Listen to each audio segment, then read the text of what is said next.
어느 한 젊은 청년이 인생의 깊은 번민 속에서 이 자신의 삶을 피관하다가 자살 직전까지 갔었습니다.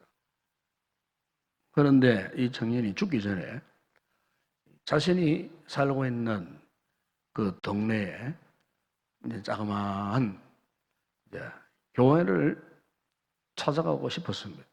그래서 이 청년이 이제 죽기 전에 이제 교회를 찾아서 이제 예배당 안에 이렇게 들어가 보니까 아침 그때 그 교회 목사님이 강단에서 엎드려서 기도를 하고 있었습니다. 사람이 들어온 인기식이 나니까 기도하신 목사님이 일어나셨어요. 그래서 청년이 이제 목사님께 자신이 왜 교회를 찾아오게 됐는지에 대해서 이제 이야기를 했어요. 자신이 처한 가정 문제, 경제적인 어려운 문제, 그리고 사람들과의 관계에서 받은 여러 가지 상처들. 그래서 자신이 이제 이런 상황으로 인해서 자신이 죽을 수밖에 없다는 이야기를 그 목사님께 들어놓았어요. 그래서 이제 그 목사님께서 청년 이 같은 딱한 사정을 다 듣고서 깊은 동정과 함께 다음과 같이 말했어요. 형제님이 이야기를 들어보니 참 안타깝네요. 일이 그 정도로 되었으니 누군들 죽고 싶은 심정이 생기지 않겠습니까? 그러나 이렇게 나를 찾아오셨으니 제가 형제님에게 한 가지 부탁을 드릴게요. 그랬어요. 이 형제가 갑자기 당황했어요. 이때까지 그 누구도 자신에게 무엇을 부탁을 한 적도 없고 부탁을 받은 적도 없는 이 형제가 도련히 목사님이 오히려 자신에게 무슨 부탁을 한다고 하니까 당황을 한 거예요. 그래서 이제 저에게 무슨 부탁을 하시려고 그러시나요? 그러니까 목사님이 그 청년에게 말씀했어요. 그것은 오늘 하루 제가 하고 있는 일을 도와드리면 됩니다. 그래서 오늘 하루만이라도 저와 함께 제가 가는 그곳에 함께 동행을 해주시면 참 좋겠습니다. 그래서 이 청년이 그의 인생 처음이자 마지막으로 그것도 목사님이 하신 일을 도울 것을 약속하고는 그날 이제 목사님이 하시는 그 일을 행하기 위해서 길을 나섰어요. 제일 먼저 어디 가느냐면은 집 없이 떠도는 노숙자들이 모이는 곳으로 찾아갔어요. 목사님이 그들을 만나고 그들과 얘기를 나누고 그들에게 위로의 말씀을 전하고 보험을 전하는 것이었어요. 그리고 그들을 품에 안고 눈물로 기도해 주시니 그 노숙자들도 눈물 흘리고 함께 울고 있었어요. 곁에서 이 같은 광경을 가만히 지켜보는 이 청년의 마음이 갑자기 뜨거워지는 겁니다. 어느 순간 이 자신의 눈에도 눈물이 고이는 거예요. 참으로 지금까지 한 번도 경험해 보지 못했던 그 감동이 그의 마음을 사로잡았어요. 그리고 이번에는 또 다른 곳을 가는데 다 쓰러져가는 집에 혼자 사시는 할머니를 찾아가더라고요. 그리고 그게 부서진 집을 직접 목사님이 망치를 들고 보수를 하고 수리를 하고 하는 모습이 땀을 뚝뚝 흘리면서도 그렇게 행복한 모습으로 그렇게 그 할머니를 섬겼어요. 비가 와가지고 곰팡이가 피어오른 벽지를 떠내려고 새로운 벽지로 도배를 해드리는 그 목사님의 표정이 너무나 밝고 너무나 행복해 보였어요. 그래서 청년도 그 목사님을 도와서 땀을 흘리면서 하루를 섬겼어요. 해가 저물어서 이제 다시 교회로 돌아와서요. 갑자기 그 청년이 목사님의 손을 붙잡고서는 펑 울기 시작했어요. 목사님, 만약 목사님이 오늘 찾아온 저에게 돈을 주시거나 아니면 어떤 일자리를 알아봐 주셨다면 저는 끝까지 자살을 시도하고 말았을 것입니다. 그러나 목사님 저에게 아무것도 주시지 않았지만 다만 섬김이 무엇인지를 가르쳐 주셨을 뿐인데 저는 지금 너무 행복합니다. 저는 비로소 제 인생의 진정한 의미를 깨닫게 되었습니다. 삶이 무엇인지를 깨닫게 되었습니다. 이제는 더 이상 죽음을 생각하지 않겠습니다. 참으로 이 청년은 그동안 인생의 비관 속에서 이 절망의 감옥에 갇혀서 자기 생명을 포기할 수밖에 없었던 그 상황 속에서 목사님을 따라서 섬김의 자리를 찾아갔을 때에 비로소 그에게요, 이전에 경험하지 못했던 기쁨을 찾았고 행복을 찾았고 비로소 죽음의 감옥에서 그가 탈출할 수 있었다는 것이었습니다. 여러분, 우리 인생을 살면서 나 자신만을 위해 사는 사람은 외로워요. 외롭습니다. 그렇게 살면 삶의 보람, 기쁨이 없어요. 그러나 이웃을 위해 섬기고 사랑하다 보면은 집이 없어도 돈이 없어도 몸이 아파도 그게 문제가 되질 않아요. 이렇게 섬기다 보면은 자신감이 생겨요. 섬기다 보게 되면은 함께 누리는 기쁨이 얼마나 놀라운지. 그 같은 삶의 위대함을 경험하면요, 참으로 그 인생은 정말 위대한 인생을 살 수가 있는 거예요. 여러분, 슈바이처 박사가 위대했던 것은 자신의 성공을 뛰어넘어서 아프리카의 그 빈민들을 섬기기 때문에 조지 뮬러 목사님이 위대할 수 있었던 것은 전쟁 고아들 수천 명의 그 고아들을 섬겼기 때문에. 링컨이 왜 위대했습니까, 여러분? 백인들만의 유익을 뛰어넘어서 흑인들의 자유를 위해서 그가요 전심전력 투쟁을 했기 때문에. 그래서 그가요 참 위대한 삶을 살 수가 있었던 거예요. 여러분, 오늘 읽었던 이 본문의 배경을 보세요. 제자들이 자기 자신만을 지금 생각하고 있었어요. 2절에 보시면은 세베대의 아들 그 야고보와 요한의 어머니였던 그가 엄마가 예수님을 찾아와서 하는 이야기가 그 두 아들을 가운데 하나는 주의 우편에 하나는 주의 좌편에 있게 해달라고 소위 예수님께 청탁을 하는 참 웃지 못할 장면을 거기 볼 수 있어요. 그래서 이 제자들 사이에 이 같은 차례를 놓고 다툼이 일어났어요. 24절 보게 되면은 그들 사이에 분노가 일어났다 그랬어요. 분노.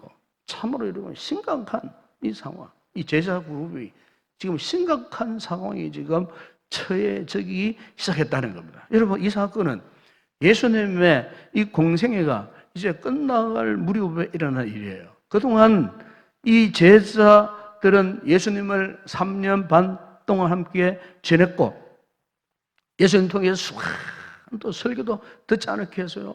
또 수많은 예수님이 직접 베푸시는 그런 기적도 경험했지 않았겠어요. 그러나 정작 그들에게 있어서 아쉬운 것이 하나 있다면 그것은 바로 뭐냐면은 섬김.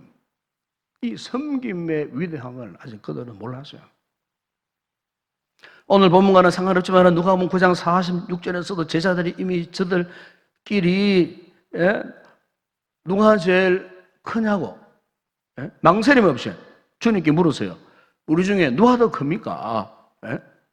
그 말씀에 보시면 제자 중에서 누가 더 크냐 하는 변론이 일어났다 그래요. 누가 더 크냐? 우리 12명 가운데 과연 누가 크냐? 그러니까 주님 보시기에 우리 가운데 누가 제일입니까? 누가 1등입니까? 누가 제일 어떤입니까? 이 같은 그 제자들 앞에서 오늘 본문 여러분 26절 이하 27절 보면은 이렇게 말씀하지 않습니까?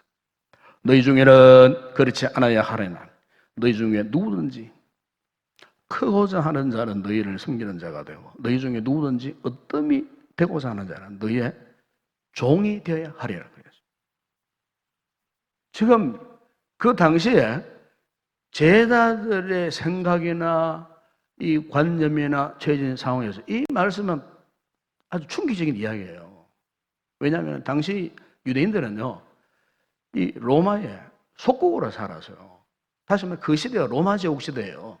이 로마 제국 시대는 힘의 논리가 작용하고 권력의 논리가 작용하고 부의 논리가 작용하는 거예요. 힘 있고 권력 있고 돈 많으면요. 그 시대는 최고 어떤 삶을 살 수 있었던 그런 시대였어요.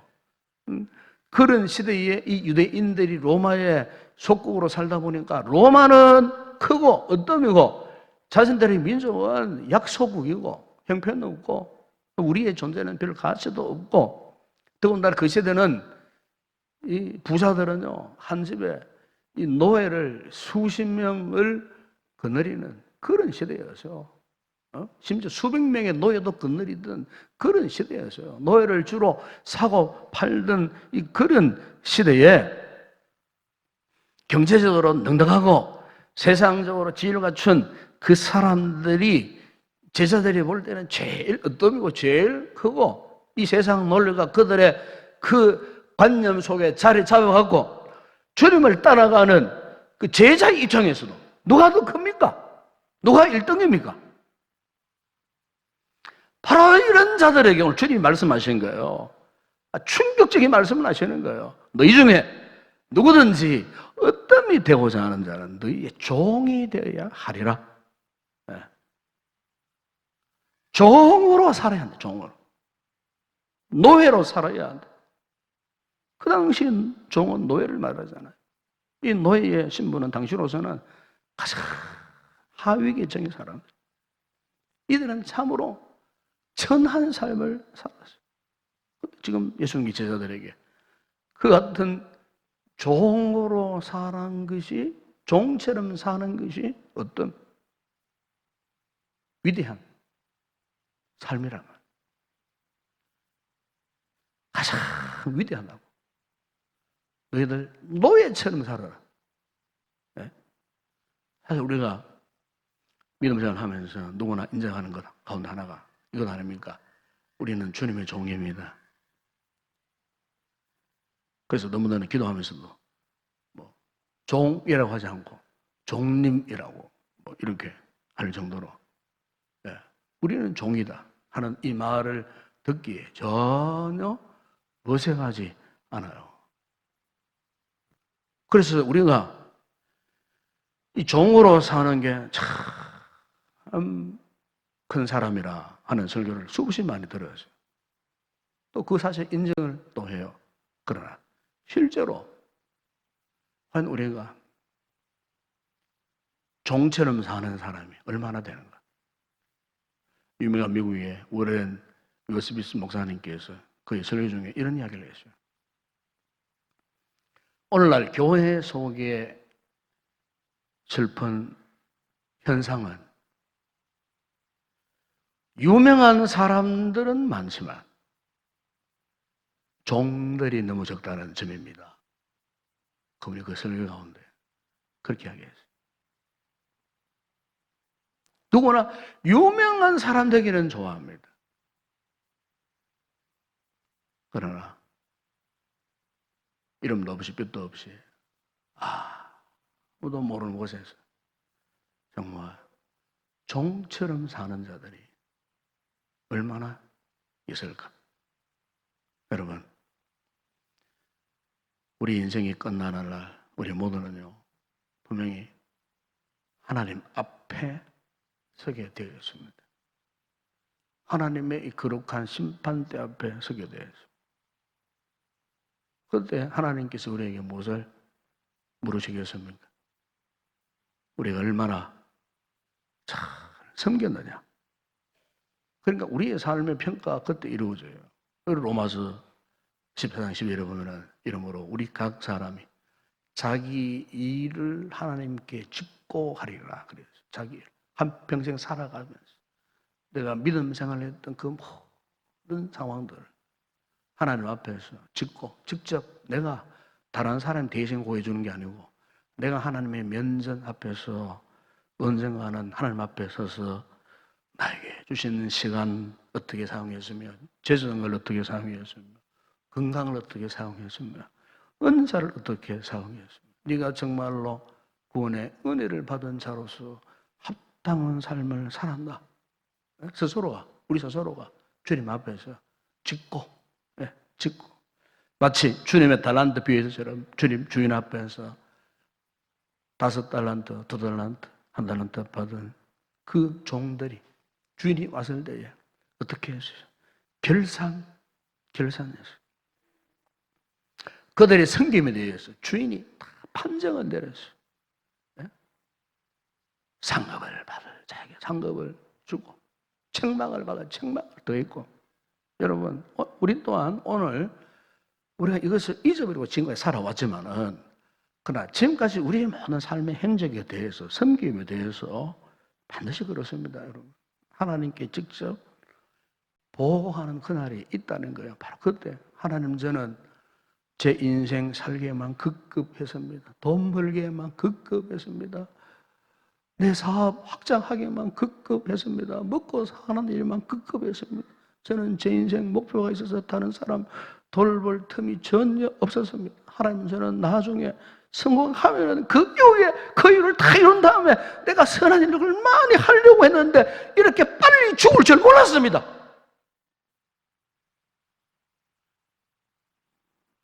여러분 우리가 하나님 앞에서는 그날에는 어떤 변명도 도움도 통하지 않아요.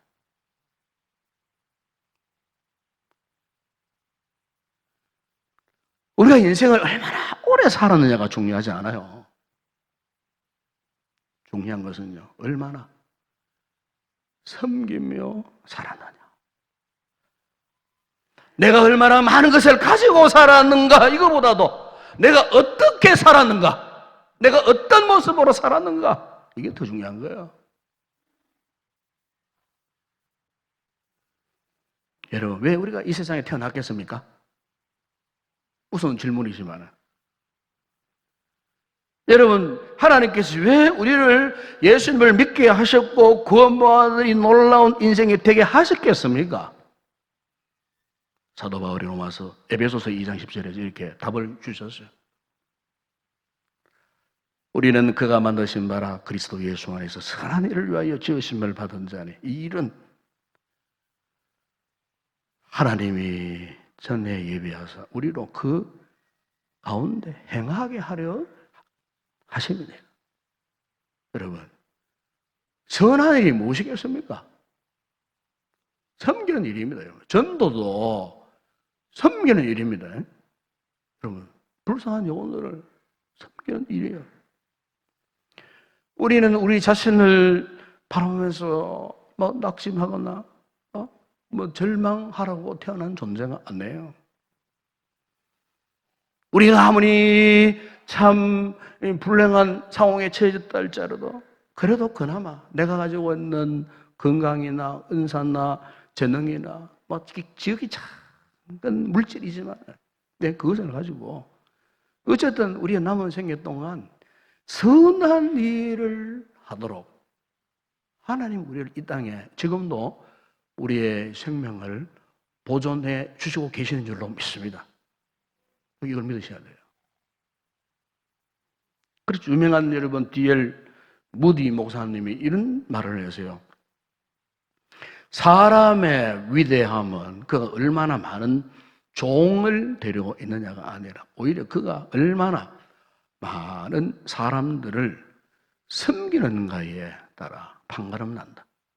그렇게 말씀하셨어요. 얼마나 섬기는가. 여러분 그런데 이 같은 섬김에는 몇 가지 특징이 있어요. 먼저 우리가 섬긴다라고 하는 말은 무엇이냐면은 작은 것부터 섬길 줄 알아야 돼요. 작은 것부터.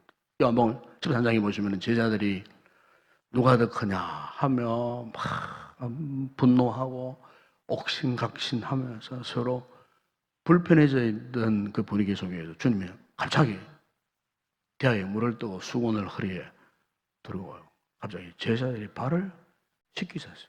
사실 그 당시에 이 발을 씻는다는 것은요, 뭐 대단한 일이 아닙니다. 왜냐하면 그 당시에는 이 신발 자체가 이 샌들형이기 때문에 그 비가 오지 않는 그 파리스인 지역에 막 그냥 먼지가 퍽석퍽석 나는 그런 지역에 이거는 외출 갔다가 들어오면 자연스럽게 자동적으로 이렇게 발을 닦는 거예요. 자동적으로 발을 씻는 문화예요. 그 당시에는 발을 이제 씻어 주는 거나 씻는 것은 이제 이 보편적인 문화였어요. 보편적인. 뭐 우리가 밥을 하루에 3끼 먹듯이 이 발을 닦고 씻는 거. 요즘도 그렇잖아요. 밖에 나와서 들어오면은 자기 전에 발을 닦는 건 뭐 그는 뭐 습관적으로 하잖아요. 습관적으로. 그러니까 그 당시에도 이 발을 씻는 것은 유대인들 입장에서는 습관적인 문화였어요. 그런데 그날따라 어떻게 주님이 직접 이 제자들의 발을 씻어 줬다는 거예요. 스승이 이 제자들이. 이것은 그 당시에 사회적 관념으로 볼 때는 충격적인 관념이에요. 자기 발을 자기가 닦는 건 또 노예가 주인의 발을 씻어 주는 것은 당연한 것이었어요. 그런데 어떻게 스승이 제자들의 발을 씻겨 주셨다. 그래서 베드로가 충격을 받고 처음에는 완강히 내 발을 절대로 못 씻습니다. 완강히 거절했을 때 주님께서 이 베드로에게 말했죠. 내가 너를 씻어 주지 아니하면 네가 나와 상관이 없느니라. 그러면서 곧 이어서 여러분 요한복음 13장 12절 이하 17절에 보게 되면은 이런 말씀들을 쭉쭉 합니다. 내가 너희 행한 것을 너희가 아느냐? 너희가 나를 선생이라 하지만은 주로 하지만은 내가 주와 또는 선생이 된 내가 너희 발을 씻었어요. 너희도 서로 발을 씻어 주는 것이 옳네요. 네. 내가 너희 향한 본을 보였다. 종이 주인보다 크지 못하고 보냄을 받은 자가 보낸 자보다 크지 못하니 너희가 이것을 알고 행하면 복이 있으리라. 여러분, 위대한 섬김이라고 하는 것은 어떤 큰 일을 하는 걸 말하는 게 아닙니다. 진정 위대한 섬김은요, 지극히 평범하고 지극히 작은 일을 하는 거기에서 시작하는 거예요. 여러분, 우리가 공동체에 속해 있습니다. 뭐 행복 모임을 가든 셀가족 모임을 가든 뭐 전도회 원래의 모임을 가든 어쨌든 이런저런 작은 모임들이 많잖아요. 그런데 이런 모임에 가서 우리가 지극히 작은 것부터 섬길 수 있어야 돼요. 예? 섬김에 능력이 문제가 아니에요. 중요한 것은 섬기고자 하는 마음의 자세요. 마음가짐이에요.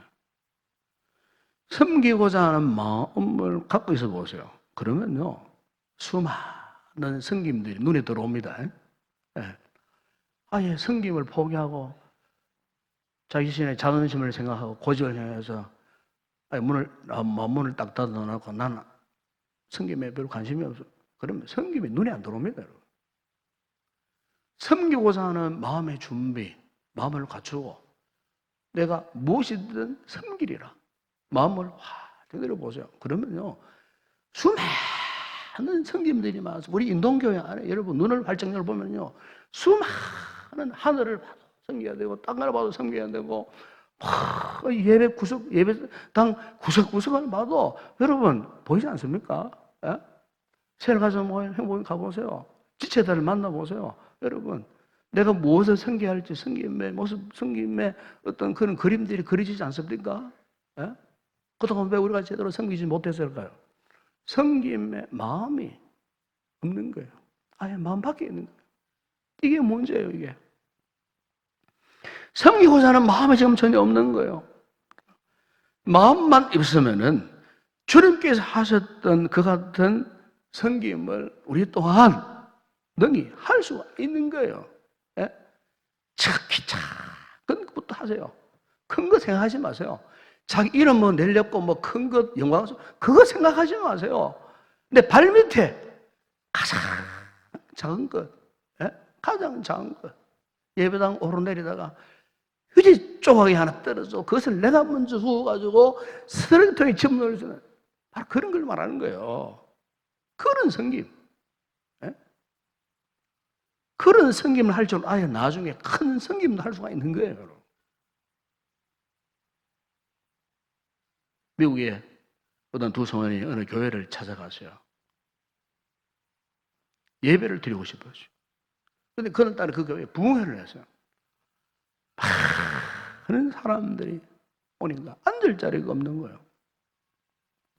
그래서 어쩔 수 없이 이제 되돌아 가려고 하는데 그때 그 교회 안내위원 한 사람이 막 기뻐하는 표정으로 막 그 이 두 소년에게 찾아와서요. 달려와서요. 친절하게 다가와서는 잠깐만 기다리세요. 내가 차를 찾아 드릴 테니까 가시지 말라고. 그리고 본당에 가도 없고, 그리고 위층 가도 없고, 그래서 지하층에 쭉 갔는데, 거기서 사람들이 막 바글바글하게 앉아있는. 그런데 한가운데 자리 하나 비어있다.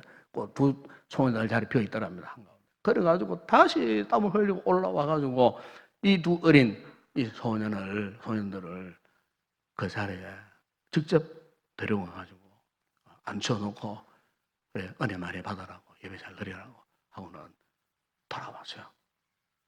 그날 밤 집회 때 이 소년들이 예수님을 영접하고 크리스천이 되었죠. 바로 이 소년들 중 한 사람이 훗날에 20세기의 위대한 전도자이던 빌리 그레이엄 목사님이었답니다. 빌리 그레이엄 목사. 보십시오. 안내위원회 단순한 그 섬김이,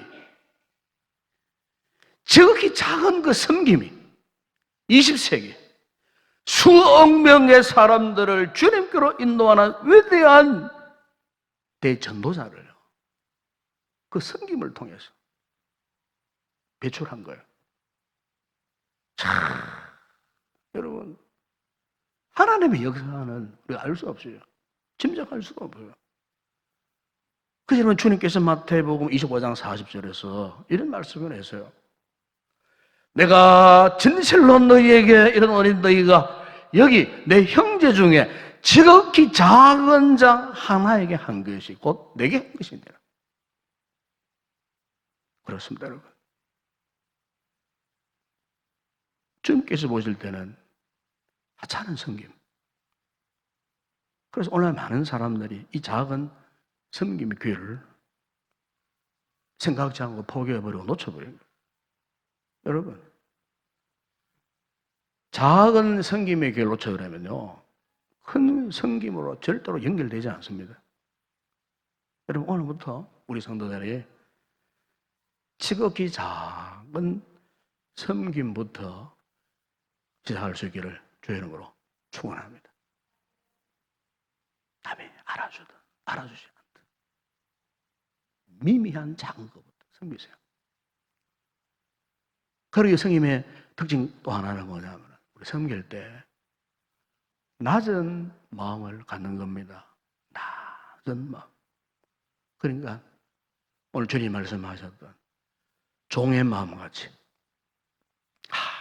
참 낮은 마음을 가져야 됩니다. 여러분 종을 보세요. 종은 허리를 굽혀야만 주인의 발을 찢을 수가 있어요. 주인 앞에 무릎을 꿇는 거예요. 이렇게 낮은 마음을 가진 자는 무릎을 꿇기가 쉬워요. 낮은 마음을 가진 자는 섬김이 쉽습니다. 이렇게 낮은 마음을 가진 자는 시기심도 없어요. 낮은 마음을 가진 사람은 원망도 안 하고요. 억울함도 없어요. 그래서 낮은 마음으로 섬기는 것이 위대한 섬김이에요. 이렇게 낮은 마음으로 이 섬기는 자는 하나님께서 그를 높여주셔요. 제가 가끔 한 번씩 카메라를 들고 풍경을 찍습니다. 그때 정말 아름다운 그림은요, 일어서 가지고 뭐 키가 크고 뭐 수려한 나무를 찍고 저 멀리 뭐 바다 풍경을 찍고 그게 아니에요. 정말로 신비롭고 위대한 작품은요, 무릎을 꿇고 엎드립니다, 여러분. 무엇을 찍습니까? 야초들을 찍습니다. 야생 꽃들을 찍습니다. 렌즈를 바꾸어서, 접사 렌즈로 바꾸어서 완전히 엎드렸어요. 그거 힘들어요. 가장 가까이 다가가서 그 꽃의 가장 가까운 부분까지 하늘 찍고 그 그림을 보면요, 너무너무 신비합니다. 꽃잎 하나하나가 섬세하고 꽃술이 정말 너무너무 귀엽고, 예? 거기에 꽃 화분이 엉켜있는 모습들, 더군다나 거기에 벌 한 마리가 딱 들어가 보세요. 최고 작품. 예? 그런 작품은 일어서서 못 찍어요. 예? 엎드려야 돼요. 무릎을 꿇어야 돼요. 여러분, 오늘 우리의 섬김이 아름답고 보람되고 감동이 되기 위해서는 높은 데 앉아서 군림하는 자세, 거기에서는 그게 없어요. 엎드려야 돼요. 무릎을 꿇어야 돼요. 몸을 구부려야 돼요. 주님을 섬길 때, 몸을 구부리고 주님을 섬길 때 주님의 은혜의 세계가 보이는 거예요. 예? 엎드리지 않는 사에게는 그게 안 보여요. 우리 흔히 기도할 때 이런 기도 하잖아요. 뭐 기둥 같은 사람이 되게 해달라고 막 기둥, 그런데 기도할 때 의식이 잘못된 거예요. 기둥, 우뚝 선 최고의 존재, 뭐 이런 식으로 기둥 같은 일꾼이 되게. 여러분, 기둥의 참 의미가 뭔 줄 아십니까? 기둥의 존재는요, 결코 혼자 세워져 있어 보세요. 그거는 폐허입니다, 폐허. 제가 몇 해 전에 저 터키 에베소 뭐 이런 지역에 가보니까요, 그 기원전에 세워진 고대 도시들 가보니까 딴 거 없어요. 그냥 기둥, 뭐 돌기둥밖에 없어요. 폐허의 현장이 그런 곳이더라고요. 근데 여러분, 기둥이 딱 세워졌습니다. 그러면은 그 기둥을 통해서 벽이 세워지고, 기둥이 있음으로써 그 위에 지붕이 착 얹혀질 때, 그 기둥에 존재감이 그렇게 주어지는 거예요. 그러니까 기둥 같은 삶은 딴 게 아니에요. 이웃을 버티게 해주고, 연약한 자를 세워주고, 그들을 섬기고, 나를 배경으로 다른 사람들을 높여주고 세워주는 그 사람이 정말로 기둥 같은 사람, 즉 뭡니까? 그 사람이 진정한 섬김의 사람이라, 그 말씀이죠. 오늘 주님은 그래서 말씀하시는 겁니다. 27절, 28절. 너희 중에 누구든지 어떠함이 되고자 하는 자는 너희의 종이 되어야 하리라.